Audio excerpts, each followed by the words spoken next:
There are things that believers have prayed for and it refused to go. There are conditions that seem not to answer.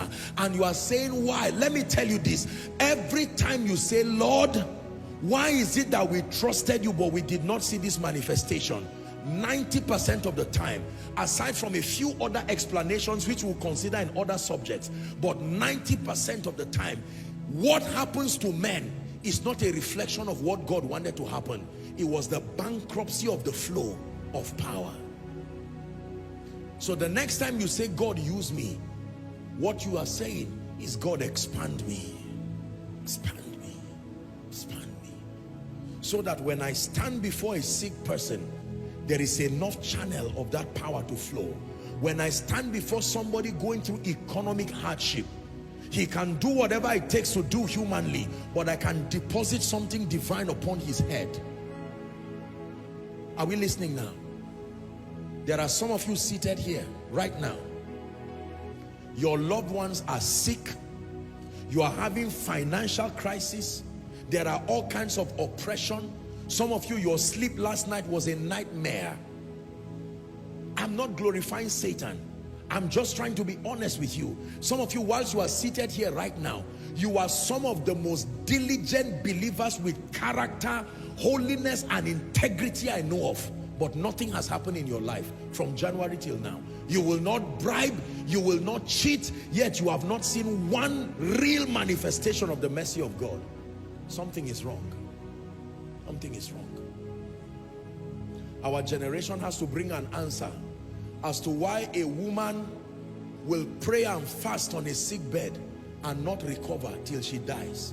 As to why somebody will say, I am a child of God, I will not take bribes, and he will remain poor till his children cannot go to school. We need answers. The assignment of the church is to bring answers. If we keep fooling ourselves, shying away in irresponsibility, and just creating all kinds of pictures and making it look like it is problems of members, sooner or later, they will leave us and go to seek whatever they feel can help them. Let me tell you the truth. The church was designed to be a place of answers. And I challenge every servant of the living God, including myself, that while we commend ourselves for the little God is doing, we must be honest with ourselves. The world is asking questions we are either not hearing or being deafened by our arrogance over little, and we are not staying to get real answers. We need answers. Tell me why the cancer plaguing me does not seem to reduce after prayer, and yet the Bible says, by his stripes I am healed. Tell me why integrity does not seem to reward in my life. Tell me why I raise my child in the fear of the Lord and he becomes something else. Where else should I go for answers? I've gone to the school, it attempted to give a few answers. I went to intelligent people, it attempted to give a few answers. I listened to my government, it attempted to give a few answers. You have told me that the mountain of the Lord's house shall be exalted above every other mountain. Now I have come. Give me answers as to why my prayer over Satan does not seem to drive him. Give me answers as to why my confessing of the word does not seem to produce result. Can I tell you, the person who stands with God to say, Lord, use me to answer this question, will be about the most valuable person in this generation. Use me to answer this question. Use me to answer this question.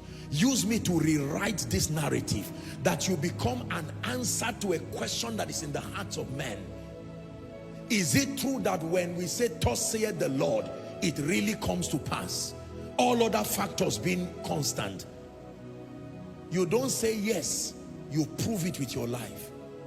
By gaining power with God like Jacob, and then coming to multitudes and even nations and saying, thus saith the Lord. When you bring the results, you can teach us what you have done. And we can see truly that you have created a pathway for a generation to know God the more. I look forward to hearing genuine, verifiable cases of people who died before their time and were brought back to life. Genuinely. Not just by men of God, but by members they trained. That a lady will go home and say, my mom died and I know it is not her time, and I prayed and did engage this, and my mom coughed back to life and said, I was on my way going, but I heard your voice and you called me back. I look forward to hearing terrorists coming to church to testify that we caught somebody and we saw angels. Angels appeared physically and said, if you don't lose these people now, you will see the limitations of guns and bows and spears. And we decided to lead the people out, not just to deliver them. Can I tell you this sincerely? If the church does not attend to the needs that are confronting society, the church will be extinct. But not in my lifetime. Not in my lifetime. I belong to that generation that will say, Maranatha, come. Everything, come. Your power, come. Your wisdom, come. Your glory, come. According to the power that worketh in us. Unto him be glory in the church. In and through Joshua Selman. So whilst you are seated here, you are not just becoming a believer to get a job, get promotion. You are receiving what empowers you and planting a hunger within your spirit. Some of you, after this program, you will go and have a retreat for 2-3 days and say, Lord, I'm not looking for power to satisfy my lust. The kind of alignment I need to submit to for God's sake host more of you. Let it happen to me.